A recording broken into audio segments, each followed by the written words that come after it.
Okay, so you're here to get smart, fast. You've got maybe a pile of information today. It's all about electronic fundamentals for aviation maintenance, and you need the essential knowledge without getting lost in the weeds. Right. Well, you're in the right place. This deep dive is your fast track to understanding key ideas.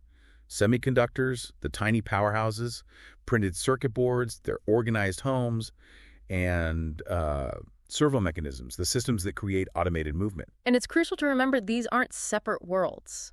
In aviation tech, they're tightly linked.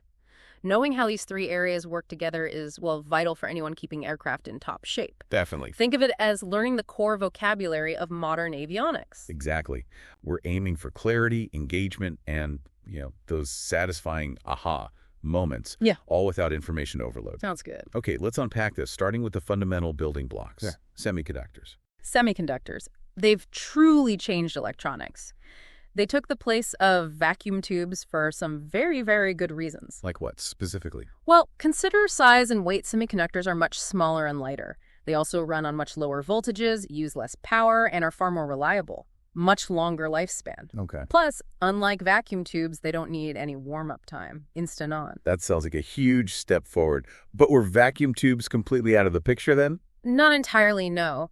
The source material points out that semiconductors aren't always the best choice for very high-power, high-frequency applications. Ah, okay. Like in some older television broadcasting equipment, for example.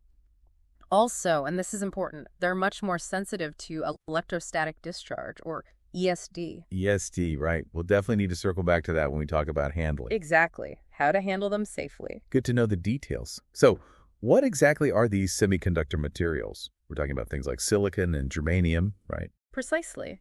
These materials have a special ability. Their electrical conductivity isn't fixed. It can be controlled. Controlled how? Well, this conductivity can change a lot depending on small changes in temperature, the amount of light shining on them, and importantly, the addition of specific impurities. Impurities. That doesn't sound like a good thing. Yeah, normally maybe not, but in this case, it's intentional and absolutely crucial.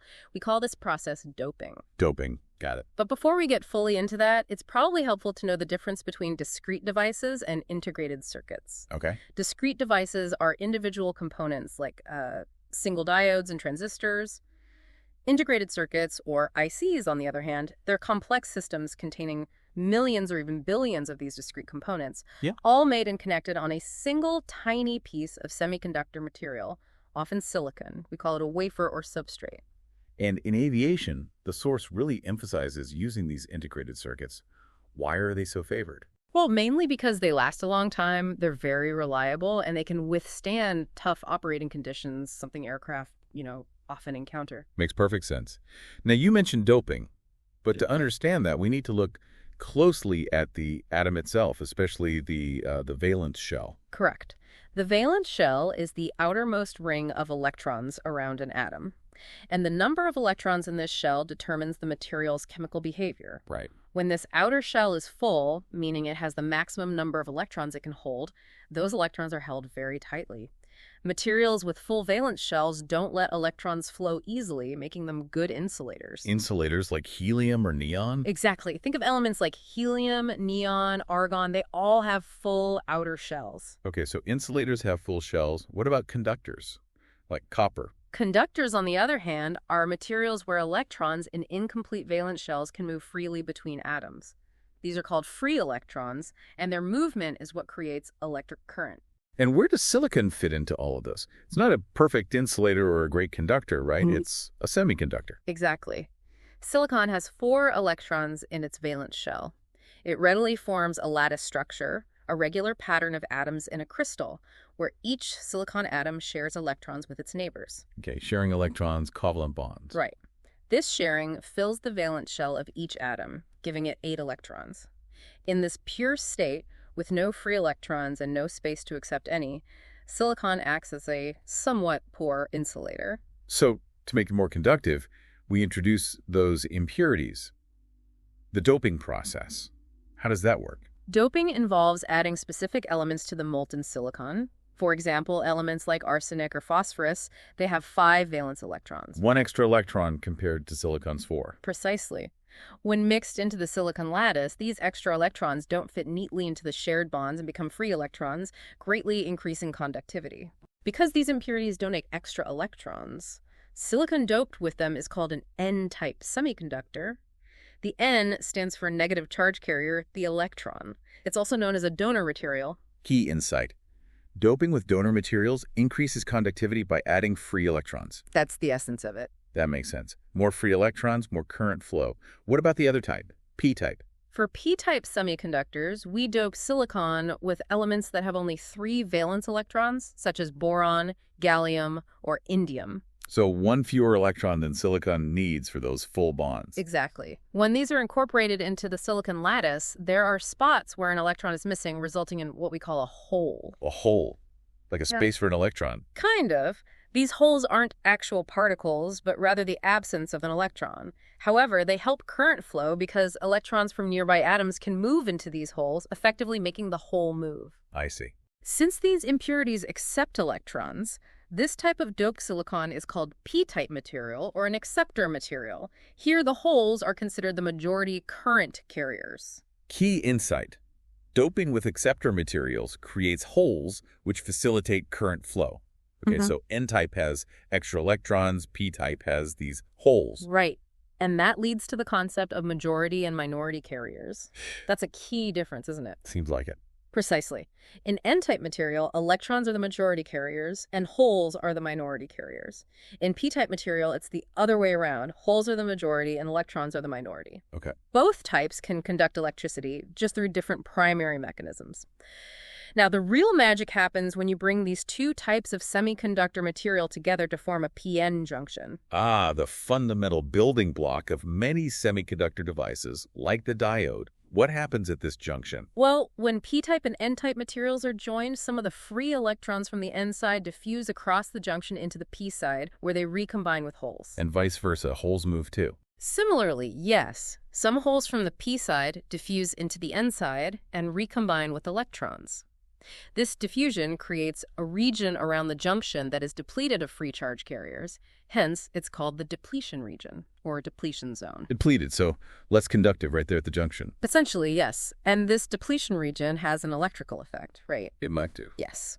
The recombination of electrons and holes near the junction leaves behind positively charged ions on the N side, because they've lost electrons, and negatively charged ions on the P side, because they've gained electrons.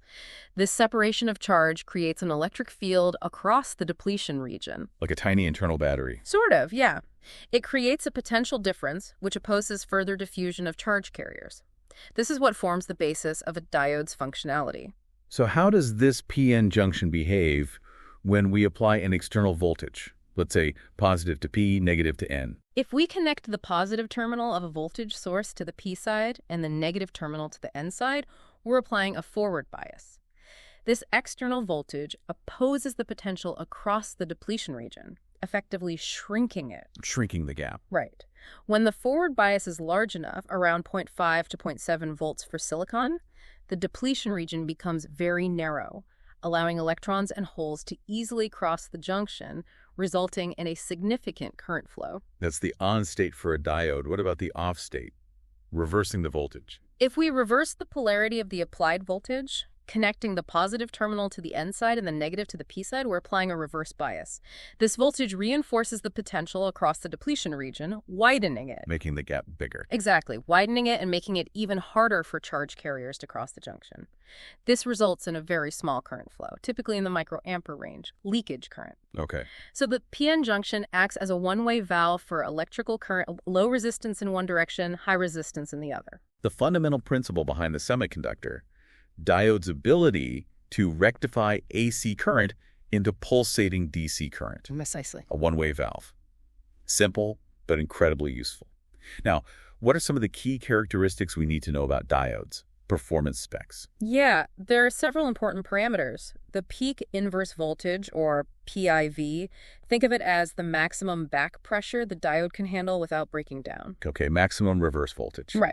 Then there's the maximum forward current, the highest average current the diode can conduct in the forward direction without overheating. Thermal limits make sense. Temperature itself is critical as it affects conductivity and can lead to failure if limits are exceeded. Frequency limitations dictate how quickly the diode can switch on and off. Right. Leakage current is that tiny amount of current that still flows even when the diode is off under reverse bias. And power dissipation is the amount of power the diode can handle related to the heat it generates. Okay, a good set of performance indicators. Now, the source material details various types of diodes, each with its own specific application. Let's start with rectifier diodes. Seems basic. Rectifier diodes are specifically designed for converting AC to DC in power supplies, a fundamental process in many aircraft electronic systems. Right, power supplies.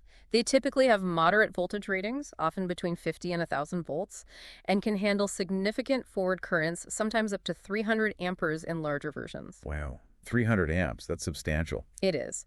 And a key feature of these larger rectifier diodes is their metallic casing, which acts as a heat sink to dissipate the heat generated by the current flow. Key insight.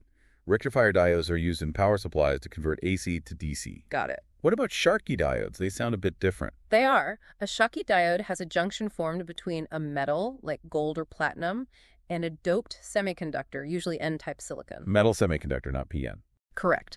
This metal semiconductor junction gives it some unique properties. It's considered a unipolar device because only free electrons are the majority carriers on both sides. Crucially, it has no significant depletion zone and very little charge storage. Which means faster. Exactly, which allows for very fast switching times, up to 300 megahertz, much faster than typical PN junction diodes. They also have a very short reverse recovery time and a low forward voltage drop, around 0.15 volts compared to 0.7 volts for a silicon diode. So high-frequency applications. Making them well-suited for high-frequency rectification. Key insight. Schottky diodes are ideal for high-frequency applications due to their fast switching speeds and low voltage drop. Fast switching and low voltage drop. Sounds efficient. Next up, light-emitting diodes LEDs. We see these everywhere now. LEDs operate on the principle of electroluminescence, that's basically turning electricity directly into light. When a forward bias voltage is applied across the PN junction of a specially selected semiconductor material, electrons and holes recombine in the depletion region. In these specific materials, this recombination releases energy in the form of photons, Light. which we perceive as light. The color of the light emitted depends on the semiconductor material used and the energy gap, which also dictates the forward voltage drop. So different materials, different colors. Exactly. Materials like gallium arsenide, gallium nitride, and aluminum gallium indium phosphide are used to produce various colors, each with a corresponding voltage range. Key insight. LEDs convert electrical energy directly into light, with the color determined by the semiconductor material. So the material dictates the color and the voltage needed to light it up. What about photodiodes? Detecting light. Photodiodes are semiconductor diodes that are sensitive to light. When light falls on the depleted region of a reverse bias PN junction, it generates electron-hole pairs, increasing the reverse current flow. More light, more current. Right.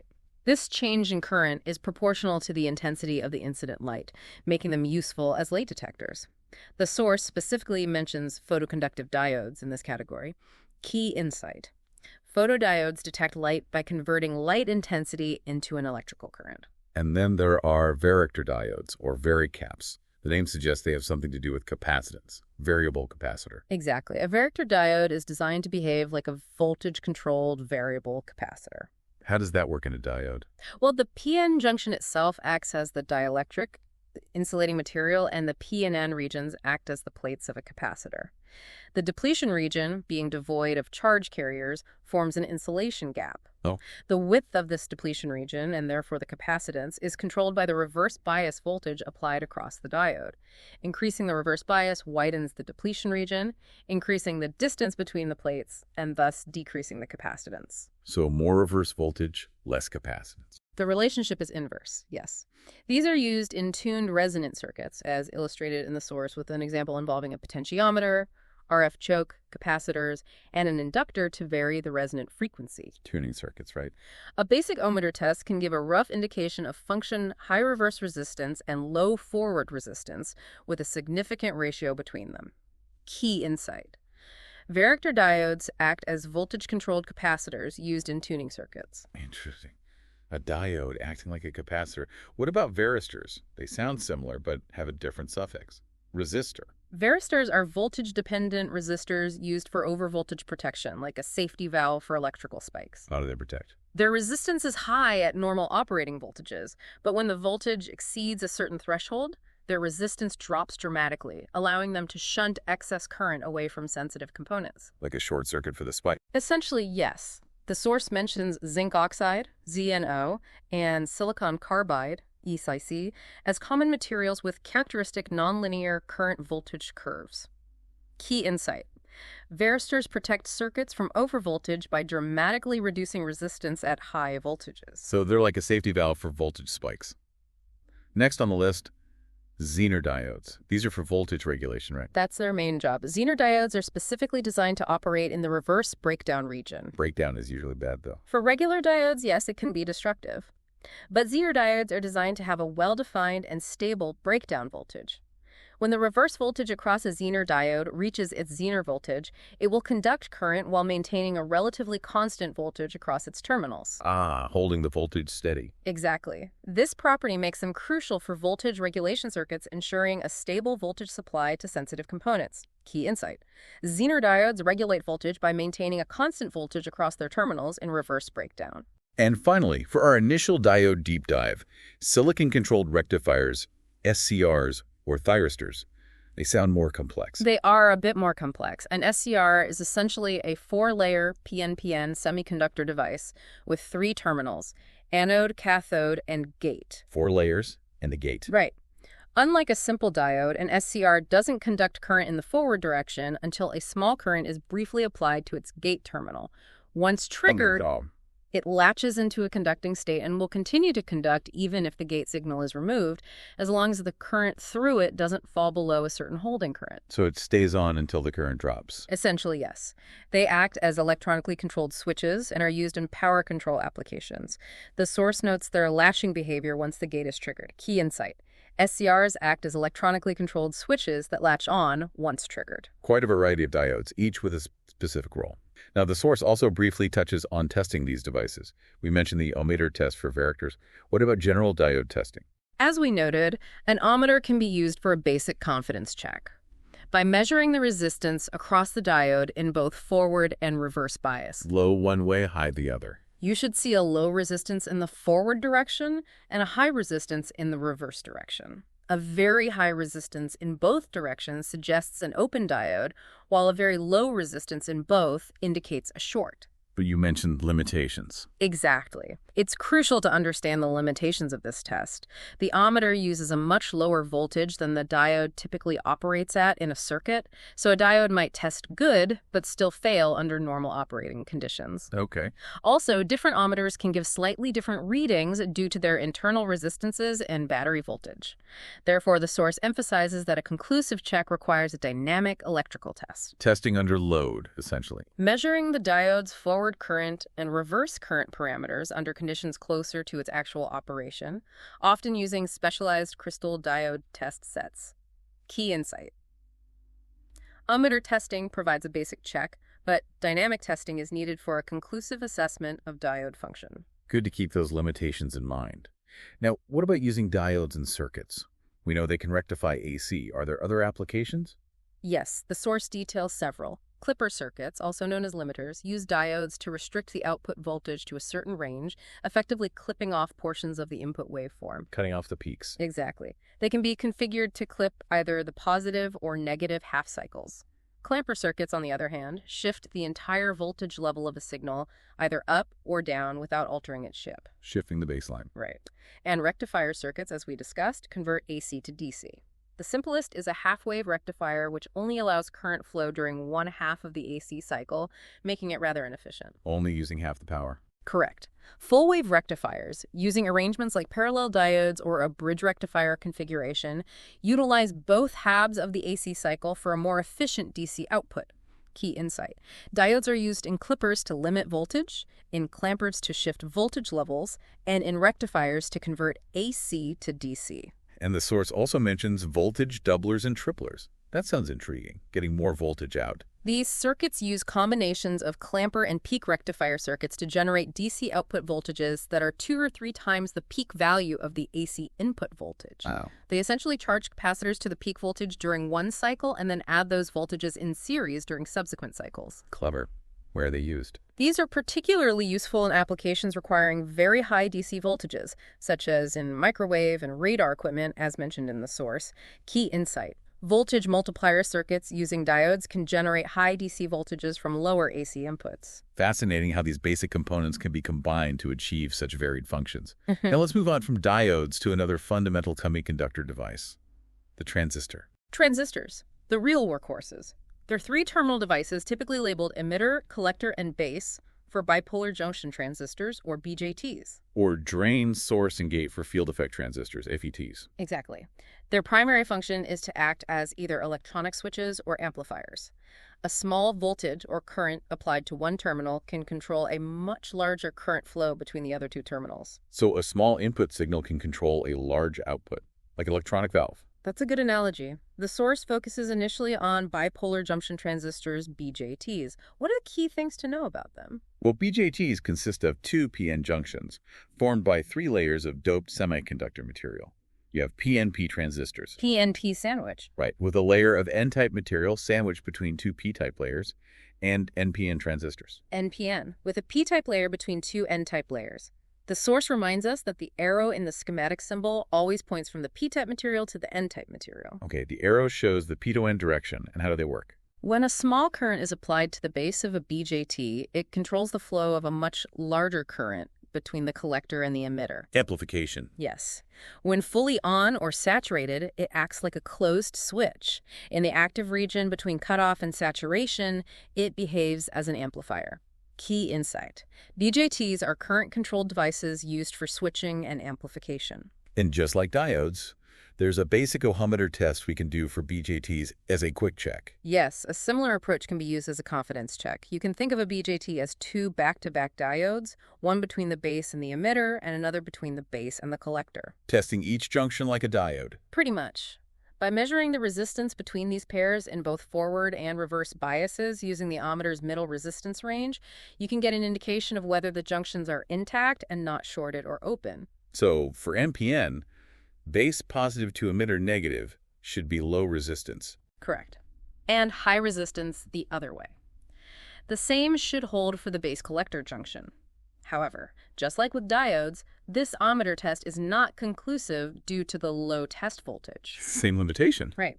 The source also mentions the substitution method, where a known good transistor is swapped for a suspect one, but cautions that this should only be done after checking for other circuit faults that might damage the replacement. Good point. Don't fry the new one. Key insight.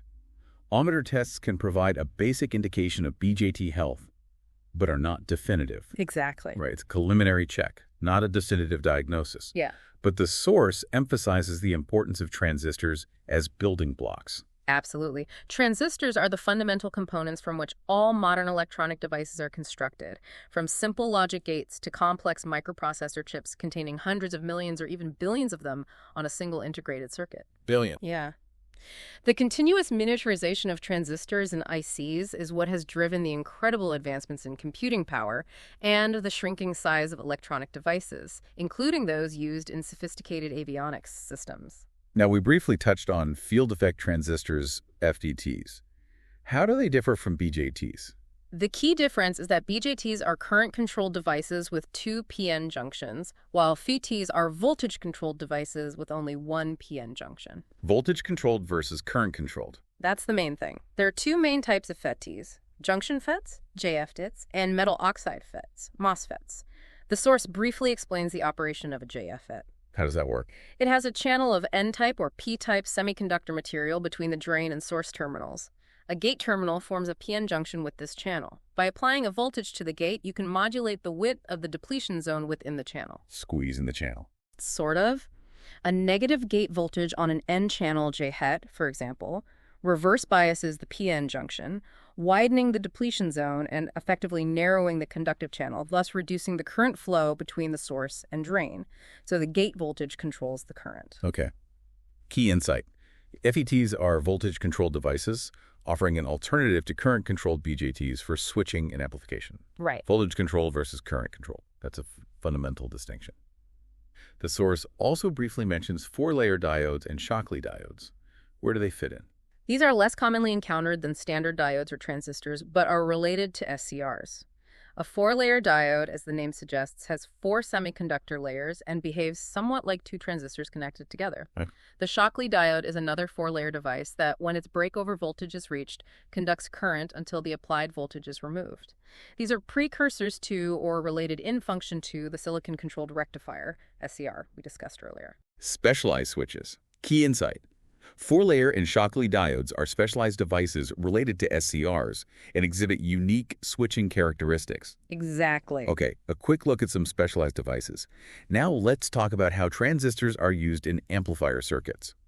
The source details a few basic configurations. Three basic configurations are highlighted: common emitter, common base, and common collector. Let's take common emitter first. In a common emitter amplifier, the input signal is applied to the base, and the output is taken from the collector, with the emitter being common to both input and output circuits. And its characteristics. This configuration provides both voltage and current amplification, and also introduces a 180-degree phase reversal between the input and output signals. It's the most popular configuration due to its good all-around gain characteristics. So good gain, but flips the signal upside down. Key insight. Common emitter amplifiers provide voltage and current gain with phase reversal, making them widely used. That's it. What about the common base configuration? In a common base amplifier, the input signal is applied to the emitter, and the output is taken from the collector, with the base being common. How does that perform? This configuration provides voltage amplification, but has a low current gain, always less than 1, and no phase reversal. Low current gain. Any uses? Despite the low current gain, it has applications, such as in microphone amplifiers, as the source mentions. Key insight. Common base amplifiers offer voltage gain with low current gain and no phase reversal, suitable for specific applications like microphone preamps. And the common collector configuration, also called emitter follower. Yes, emitter follower. In a common collector amplifier, the input is applied to the base, and the output is taken from the emitter, with the collector being common. And its gains. This configuration provides current gain and has a voltage gain close to unity, meaning the output voltage is almost the same as the input voltage and no phase reversal. So voltage doesn't change much, but current does. Right. It's characterized by a high input impedance and a low output impedance, making it useful as a buffer or isolation amplifier to prevent loading effects between circuits. Impedance matching. Key insight. Common collector, emitter follower amplifiers provide current gain and act as buffers due to their high input and low output impedance. Precisely. So each configuration has its own strengths and weaknesses, making them suitable for different applications. The source then mentions cascade amplifiers. What are those? Linking stages together. Exactly.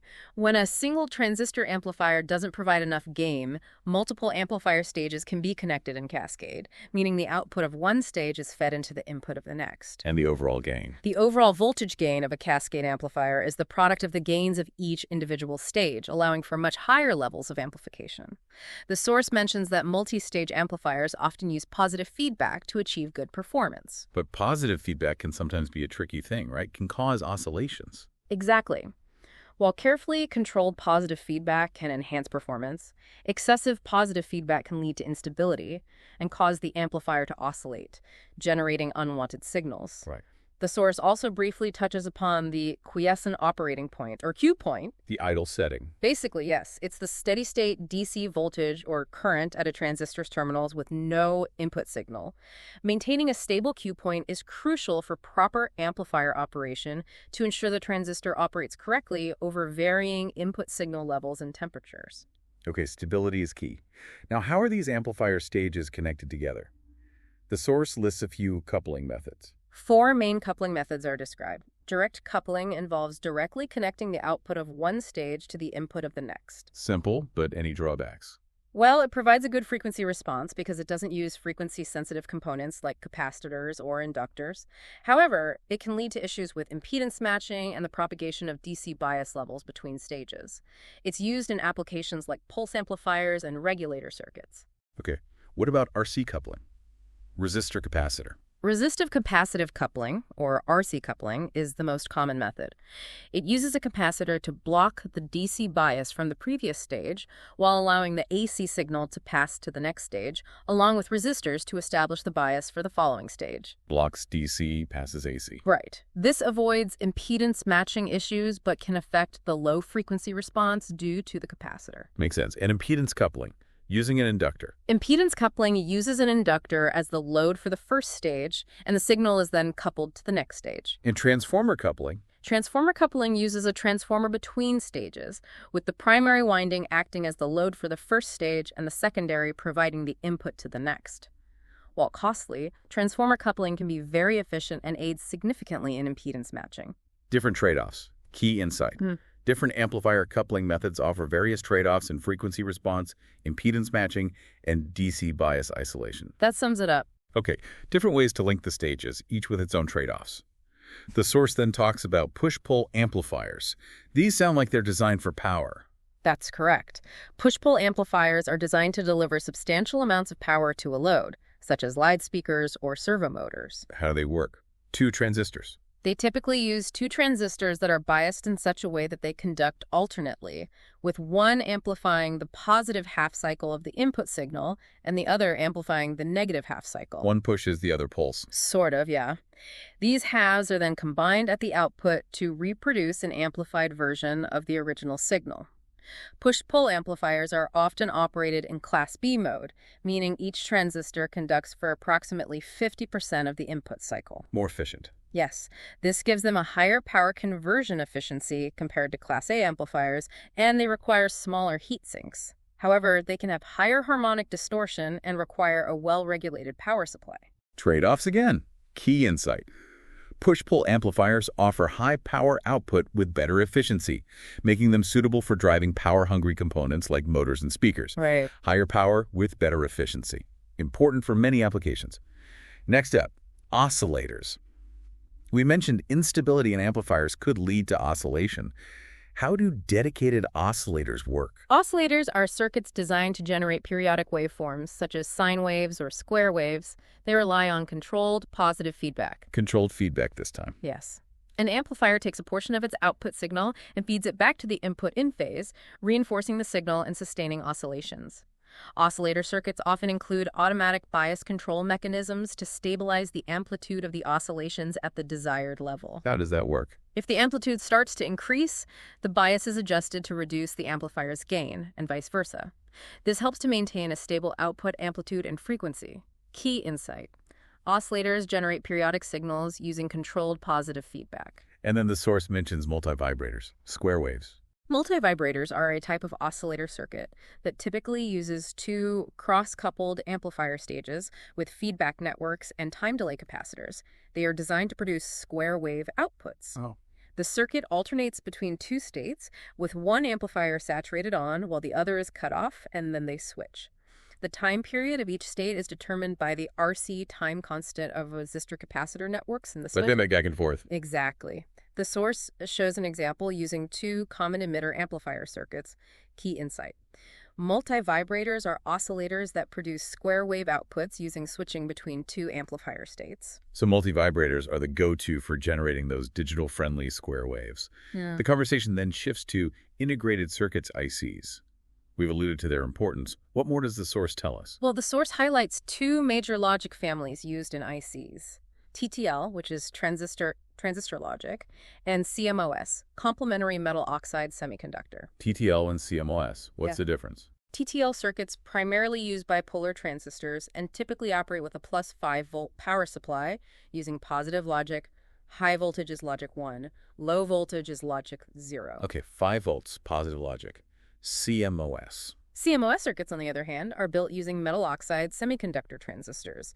They consume less power due to the way their logic gates are constructed, and they can operate over a wider range of voltages, typically between plus 3 and plus 18 volts. Lower power, wider voltage range. And CMOS circuits are also less susceptible to electrical interference. The source notes that CMOS technology is prevalent in modern integrated circuits used in aircraft systems. So CMOS is more common now in planes? Seems to be the trend, yes. ICs themselves are miniaturized electronic circuits containing anywhere from a few to billions of tiny components on a single silicon chip. This miniaturization allows for incredibly complex digital circuits like microprocessors Billions again. to be contained within a very small physical space, leading to the powerful computing capabilities we see today. The source mentions the scale of integration from SSI, small-scale integration, to ULSI, ultra-large-scale integration. Wow. Key insight. ICs are miniaturized circuits on silicon, with TTL and CMOS being major logic families, and CMOS being dominant in modern systems due to lower power consumption and noise immunity. That's the gist. From a few components to billions on a chip the size of a fingernail. It's mind-boggling. Now, to understand how these ICs work at a fundamental level, we need to talk about the binary numbering system, zeros and ones. Exactly. The binary number system is a base 2 system using only 2 symbols, 0 and 1. This is a natural fit for digital electronics because electronic switches have 2 states, on or off, which can represent 1 or 0. On-off maps to 10. Right. In computers and digital systems, information is stored and processed as sequences of these binary digits or bits, forming binary numbers which constitute machine language. The source explains that each place value in a binary number represents a power of 2, increasing from right to left. Like 1s, 2s, 4s, 8s place. Exactly. 20, 21, 22, and so on, analogous to the powers of 10 in the decimal system. It also briefly describes the process of converting decimal numbers to their binary equivalents. Key insight. Binary is the base 2 numbering system, using 0 and 1, fundamental to digital electronics and computers. Think of it like counting with only 2 fingers on and off. So everything boils down to these zeros and ones in the digital world. The source then introduces binary-coded decimals, BCD. How does that relate to pure binary? Binary-coded decimal, or BCD, is a way of representing decimal digits using 4-bit binary codes. Each decimal digit from 0 to 9 is encoded separately into its 4-bit binary equivalent. So each decimal digit gets its own 4-bit binary number. Exactly. For example, the decimal number 82 would be represented in BCD as 2 separate 4-bit codes, 1000 for 8 and 00 and 0 for 2. Which is different from the pure binary for 82. Yes, that's 0101000. BCD is often used in applications where direct decimal representation is needed, such as in digital displays. Key insight. BCD represents each decimal digit with a 4-bit binary code, used for easier decimal display. So instead of one long string of ones and zeros for a number like 82, BCD treats the 8 and the 2 separately in their own little 4-bit binary boxes. It's a bit less efficient space-wise, but easier for displays to understand. I see. It's a sort of hybrid system. Now, these binary signals are manipulated using logic gates. What are they all about? Logic gates are fundamental building blocks of digital circuits. They are electronic circuits built using transistors and ICs that accept one or more binary inputs and produce a single binary output based on specific logical rules. Rules like A and D, or R. Exactly. The goal is typically to achieve a logic 1 high-voltage output under certain input conditions. The behavior of each logic gate is defined by its truth table, which lists all possible input combinations and the corresponding output. Key insight.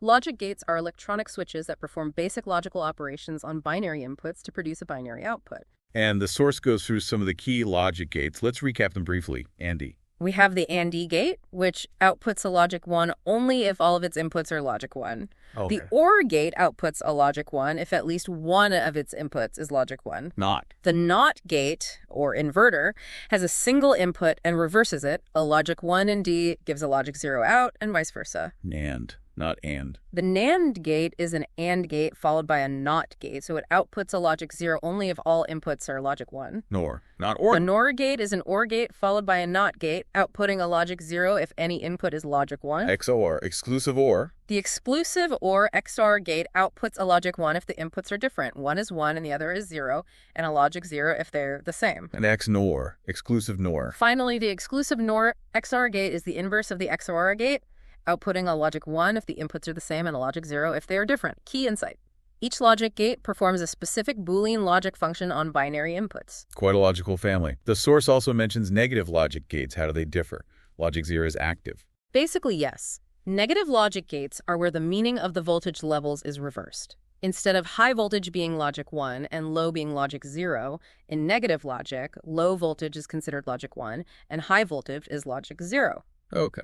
The source points out that a negative AND gate has the same truth table as a NOR gate, and a negative OR gate has the same truth table as a NAND gate. These are used in situations where input buffering or isolation is required, or for compatibility with certain types of circuits. Interesting that they could achieve the same logical functions with inverted signal conventions. The source then gives some examples of aircraft logic gate applications. Yes. One example is illuminating display segments on a radio control head, which can use combinations of NOT and OR gates to control which segments are turned on based on binary inputs from selector switches. Turning numbers on and off. Right. Another example is a landing gear warning circuit, which might use OR and AND gates with inputs from landing gear sensors to determine when to activate warning lights in the cockpit, indicating whether the gear is extended or retracted. Critical safety function. Key insight. Logic gates are used in aircraft for various control and indication functions, like display illumination and warning systems. Very much so. Practical applications that directly relate to aviation safety. Now, beyond signal gates, we have basic logic circuits. The source mentions adders for doing math. Adder logic circuits are fundamental for performing arithmetic operations in digital systems. A half adder takes two binary inputs and produces a sum and a carryout bit. Okay, adds 2 bits, full adder. A full adder takes 3 binary inputs, 2 bits to be added, and a carry-in from a previous stage, and also produces a sum and a carry-out bit, allowing for multi-bit addition, which is essential for digital computation within aircraft systems. Stacking them up to add bigger numbers. Key insight. Adder circuits perform binary addition, a core function in digital systems. Exactly. And then there are flip-flops for memory. Flip-flops are fundamental building blocks of sequential logic circuits, used for storing binary information. They're the basic memory elements in digital systems. Holding a 1 or a 0. Right. They have at least 2 stable states and can flip between these states based on input signals and a clock pulse. The source describes the RS flip-flop, which can be built using cross-coupled NOR gates. It has set and reset inputs and outputs, Q and Q bar, the inverse of Q. Set makes it 1, reset makes it 0. Applying a signal to the set input makes Q go to 1, and applying a signal to the reset input makes Q go to 0. A disallowed state occurs if both set and reset are activated simultaneously in this specific configuration. Potential problem there. The source also mentions the JK flip-flop, which is a more versatile type often built using NAND gates and a clock input, offering more predictable behavior and avoiding the disallowed state. Key insight. Flip-flops are memory elements that can store 1 bit of binary information. So flip-flops are the basic memory elements in digital systems. What about comparators, comparing numbers? Comparator logic circuits are used to compare the magnitude of 2 binary numbers. The source gives an example of a 4-bit magnitude comparator chip, like the 7485, which takes 2 4-bit binary inputs and produces outputs indicating whether one is greater than, equal to, or less than the other. AB equals BAB. Exactly. These can be cascaded to compare binary numbers with more than 4 bits, which is useful in digital control systems in aircraft. Key insight. Comparator circuits determine whether one binary number is greater than, less than, or equal to another. Useful for decision-making in digital systems. This source also discusses encoders and decoders, converting codes. Encoders convert a number of input lines, only one of which is active at any given time, into a binary or BCD output code representing the active input. Like converting a switch position to binary. Exactly. The source gives an example of a 3-bit encoder that generates a binary code corresponding to a switch position and an 8-line decimal to 3-line BCD encoder used in a compass heading indicator to translate a human-readable heading into a digital format. And decoders. The opposite. Decoders perform the opposite function. They convert a binary or BCD input code into the activation of one of several output lines, for example, to select a specific display element or activate a particular function based on a digital command. Key insight. Encoders convert multiple inputs into a binary code, while decoders convert a binary code into the activation of a specific output. Converting between different digital representations. Essential for interfacing various components. Finally, in the realm of digital logic, the source touches on linear circuits and operational amplifiers, op-amps. Back to analog. Well, op-amps bridge the gap, really. They are high-gain electronic voltage amplifiers with differential inputs and a single output. They are incredibly versatile and can be configured to perform a wide range of analog signal processing functions. Okay. The source mentions the concepts of positive and negative feedback. Positive feedback tends to increase the output, and if uncontrolled, can lead to saturation or oscillations. Like we saw with oscillators. Right. Negative feedback, on the other hand, reduces the gain and helps to stabilize the output, preventing saturation and allowing for predictable amplification. In an open-loop configuration without feedback, an op-amp acts as a comparator. Comparing the two inputs. Yes, with a very high gain based on the voltage difference between its inputs, essentially indicating which input voltage is higher. Key insight. Op-amps are versatile, high-gain amplifiers used for various analog signal processing tasks. And feedback can be used to control the gain, make it predictable. Yes.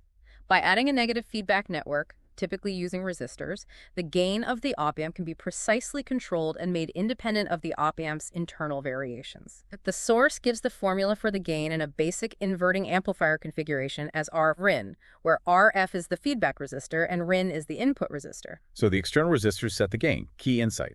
Negative feedback in op-amps allows for precise control of the amplifier's gain. Precisely. The source also mentions a voltage follower circuit. What's special about that? Unity gain.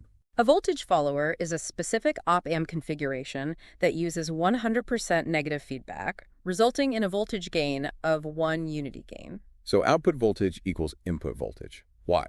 Its key characteristics are a very high input impedance and a very low output impedance. This makes it ideal as a buffer amplifier or isolation amplifier, preventing a signal source from being loaded down by the following circuit. The output voltage follows the input voltage. Protects the signal source. Key insight. A voltage follower op-amp circuit acts as a buffer with unity gain, high input impedance, and low output impedance. Exactly. And the source revisits multi-vibrator circuits in the context of op-amps, making square waves again. Yes. An op-amp can be configured as a multivibrator or oscillator using positive feedback in a voltage comparator configuration along with resistive capacitive RC coupling. How did that work? The output voltage is typically divided and fed back to the non-inverting input as a reference voltage. The capacitor charges and discharges through a resistor, and when the voltage across it crosses the reference voltage, the op-amp switches its output state, creating a free-running oscillator that generates a square wave output.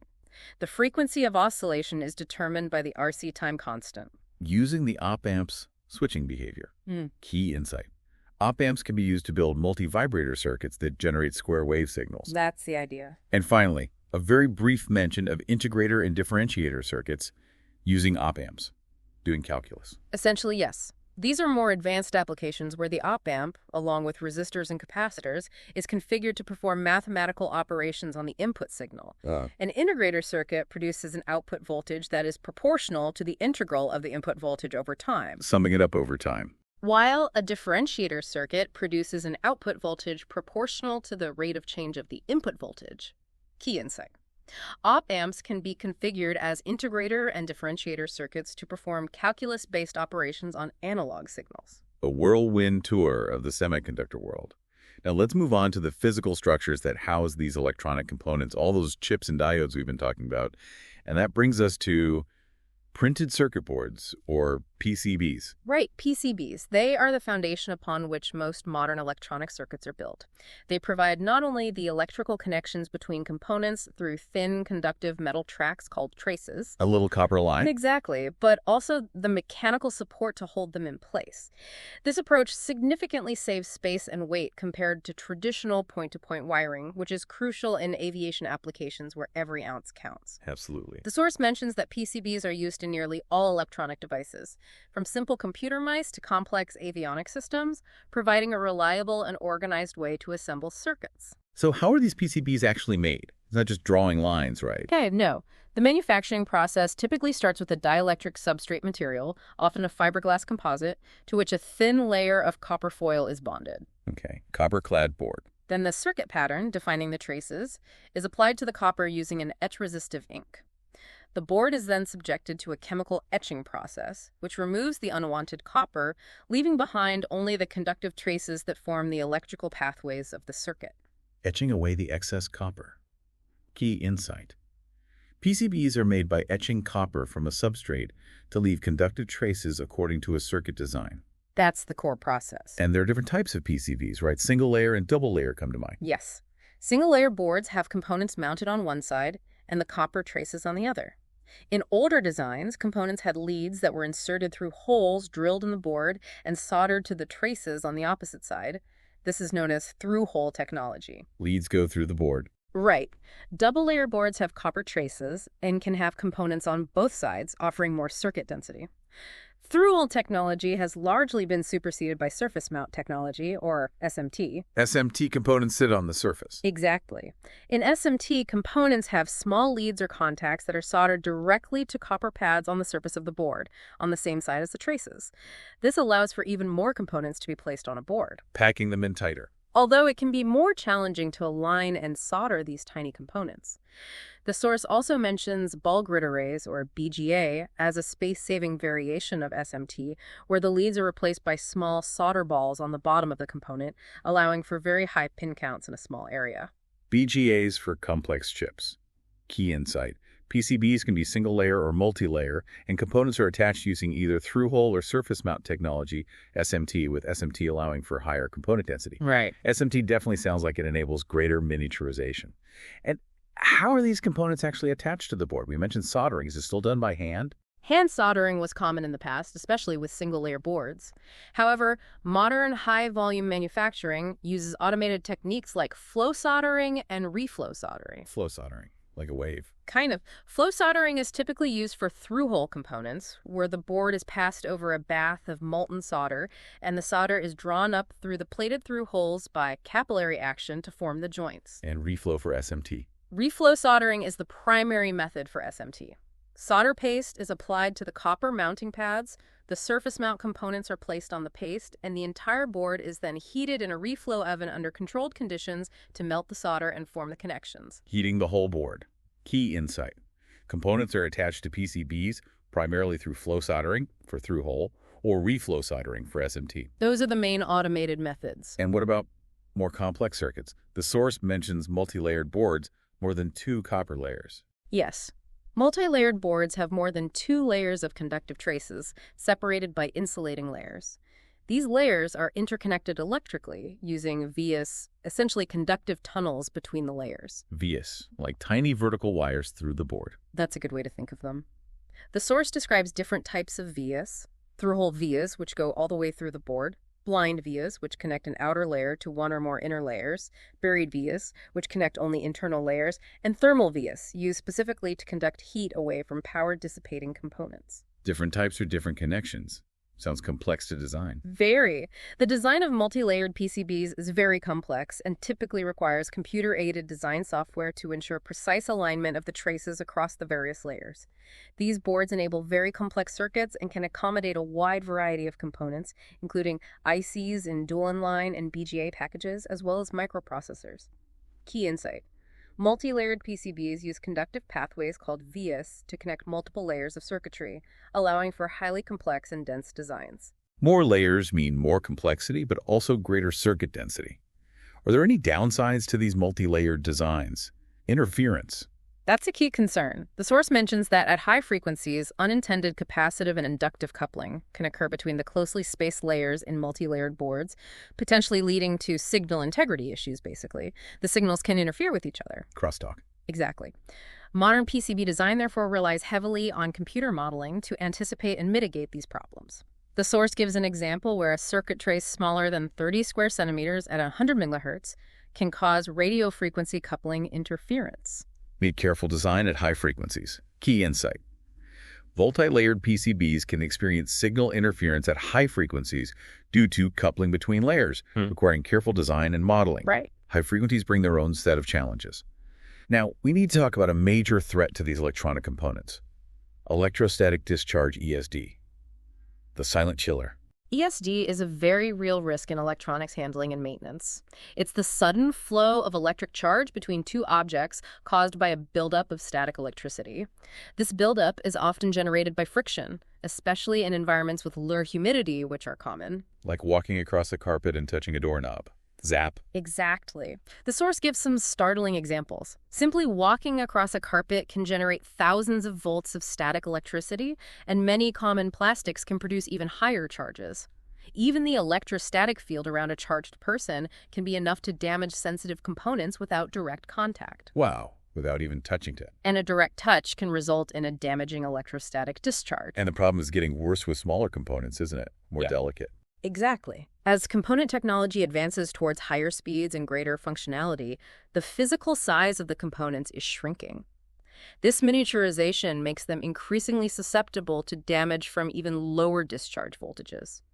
Modern electronic components, especially smaller ones like CMOS and memory chips, are incredibly sensitive and can be damaged by static discharges as low as a few hundred volts. Just a few hundred volts can kill them. Key insight. Smaller, more advanced electronic components are increasingly vulnerable to damage from even low levels of electrostatic discharge. It's a serious issue. Those are surprisingly low thresholds. So what can be done to protect against ESD? The source details quite a few anti-static protection measures. It's not just one thing, right? No, a multi-pronged approach is necessary. The first step is to establish a controlled environment where ESD-sensitive devices are handled. This includes warning signs, the removal of insulating materials like nylon, vinyl, and rubber that can store static charges. Things that generate static easily.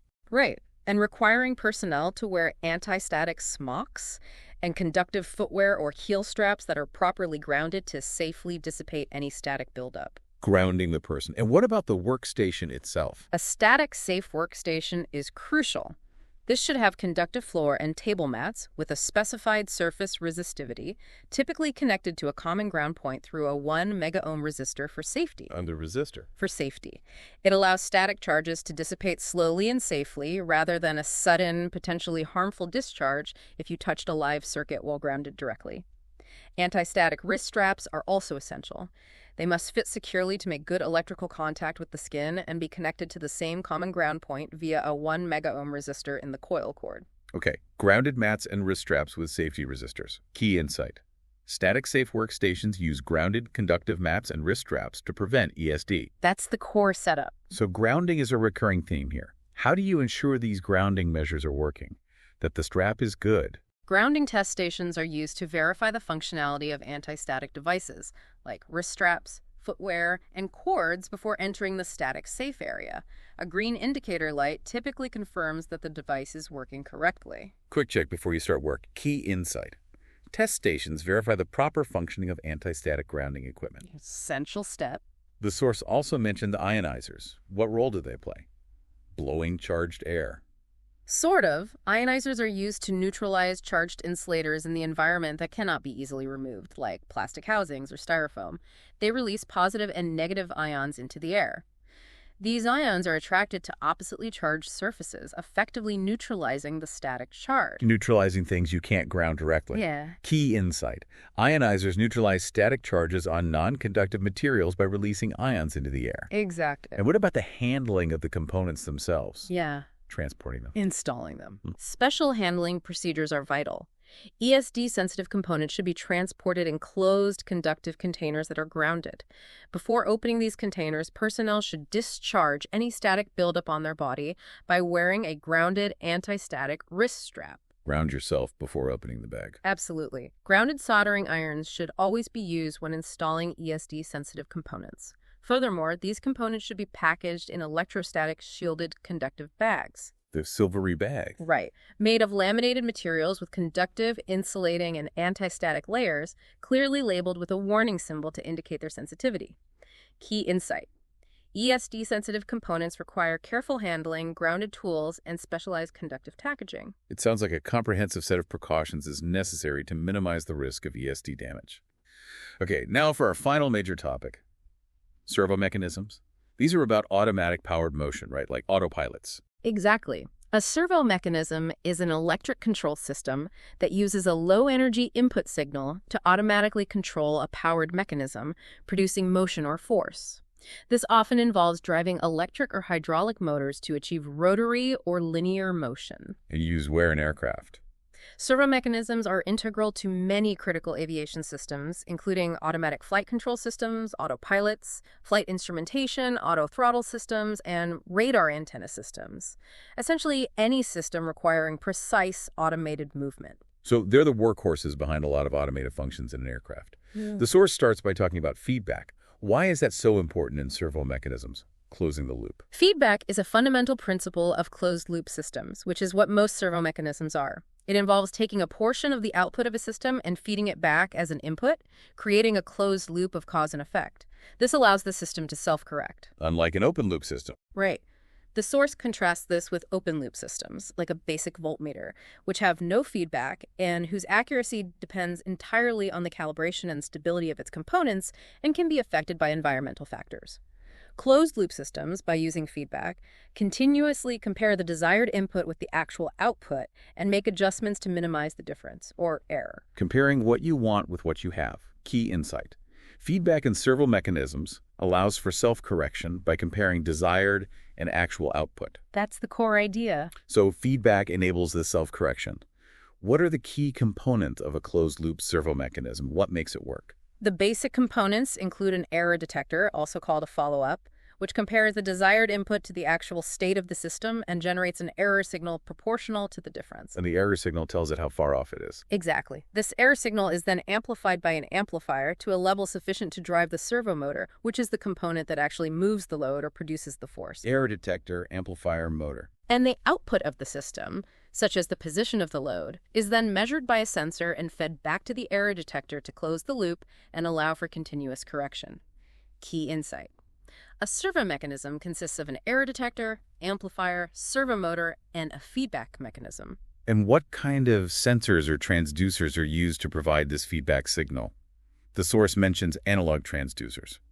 Measuring position. Analog transducers are devices that convert a physical quantity, like position or displacement, into a proportional electrical signal.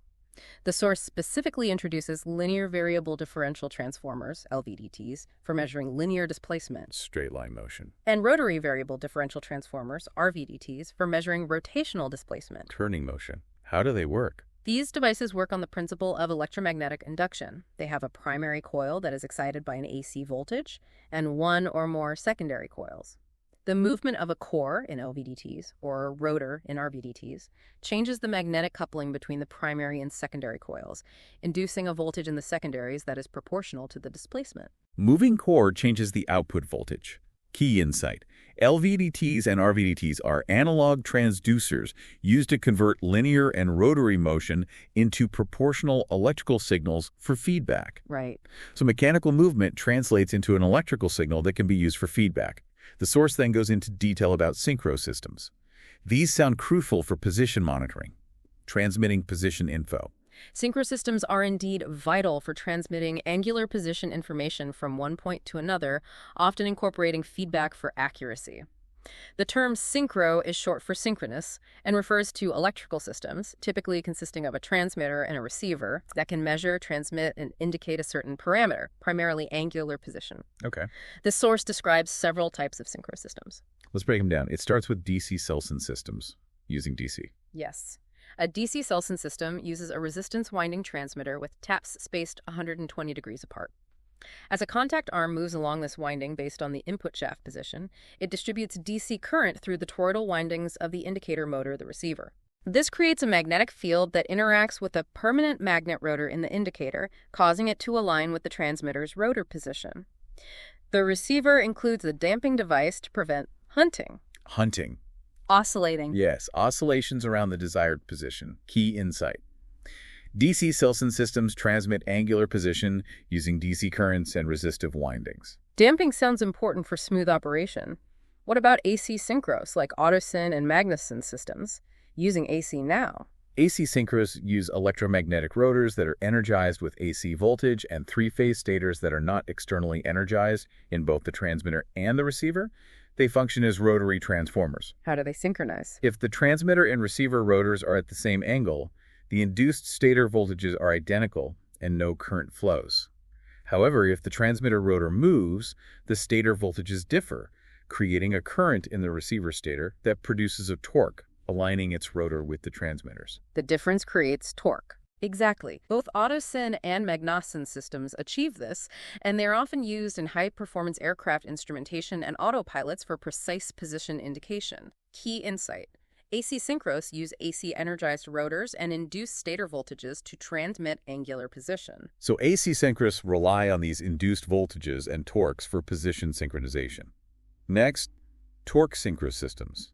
The name suggests they actually move something. Yes. Torque synchro systems are a variant of AC synchros where the receiver's rotor has enough torque to directly move a light load, like an indicator pointer, without needing additional servo amplification. The synchro itself drives the pointer. Right. The torque is generated by the interaction of the stator field, set up by the transmitter, and the rotor field in the receiver. The misalignment between the transmitter and receiver rotors produces a torque that tries to bring them back into alignment.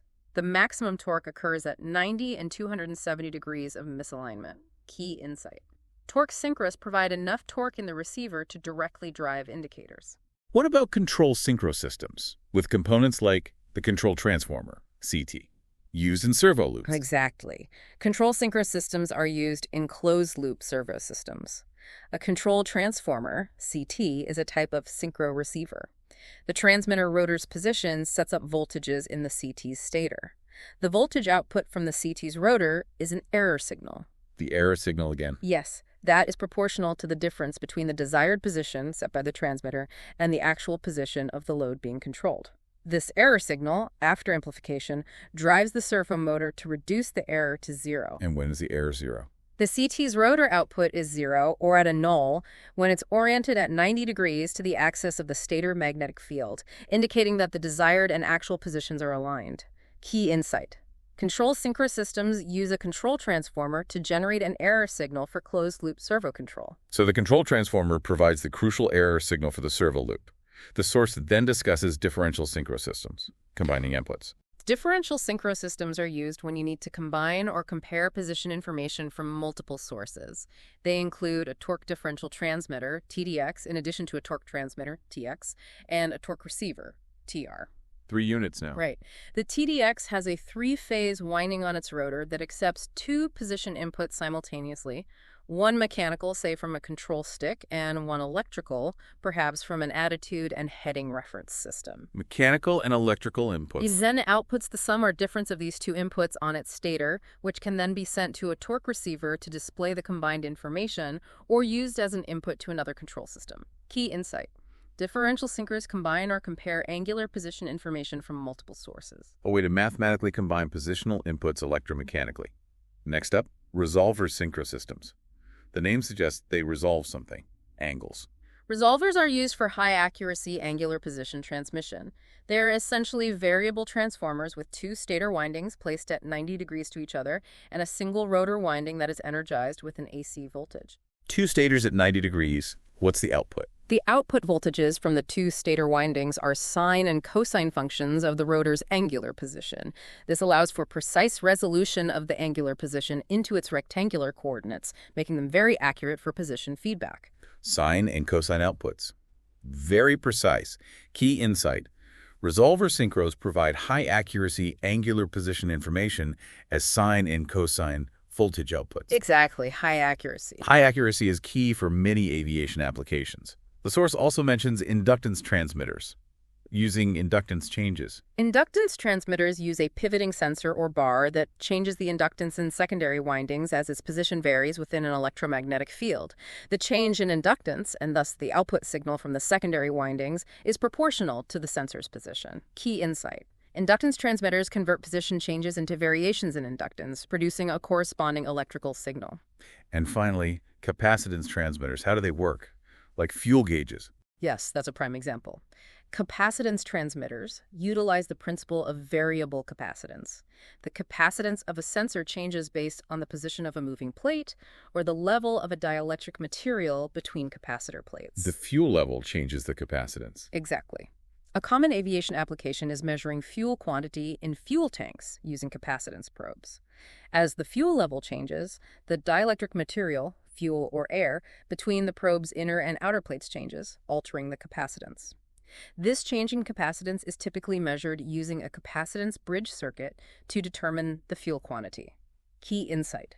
Capacitance transmitters convert changes in position or material level into changes in capacitance, which can then be measured. So a range of transducer technologies to convert physical parameters into electrical signals for these servo mechanisms. Now, a critical aspect of closed-loop systems is stability. The source talks about null hunting, deadband, and damping. Let's start with hunting. Stability is indeed a challenge in closed-loop systems. Null hunting refers to oscillations around the desired position. This can occur because the servomotor, due to inertia, can overshoot the point where the error signal becomes zero. Goes too far, comes back, goes too far again. Exactly. The motor then reverses direction, overshoots again in the other direction, and this oscillation can continue until it eventually dampens out. However, under certain conditions, these oscillations can even increase in amplitude, leading to instability. Key insight. Null hunting is oscillation around the desired position in a servo mechanism due to inertia. And what is deadband? A zone of no response. Deadband is the interval around the null point of a transducer where there is no output signal. For example, in a rotary transducer, it might be a small angular range on either side of the perfect alignment where no change in the electrical output is detected. What's the effect of deadband? A tight deadband results in high precision, but can also make the system more prone to oscillations due to inertia, leading to hunting. A wider deadband can reduce oscillations, but at the cost of precision. Key insight. Deadband is a range around the null point where the transducer produces no output, affecting precision and stability. So it's a trade-off between precision and stability. How is instability prevented or minimized? That's where damping comes in, right? Slowing things down. Exactly. Damping is used to prevent instability and hunting. One method is using a damping generator, which is often integrated with a servo motor. As the motor accelerates, the damping generator produces a feedback voltage that is proportional to the motor's velocity. Feedback based on speed. Right. This voltage opposes the error signal, causing the motor to decelerate as it approaches the desired position, thus reducing overshoot. Another approach is using a viscous or inertial damper, also integrated with the motor. Mechanical damping. Yes. This might consist of a drag cup and a flywheel, or an inertia ring with fluid. These dampers provide a mechanical drag force that opposes the motor's motion, especially during rapid changes in speed, helping to dampen out oscillations. Key insight. Damping techniques, both electrical and mechanical, are used to prevent instability and oscillations in servo mechanisms. So both electrical and mechanical methods can be used for damping.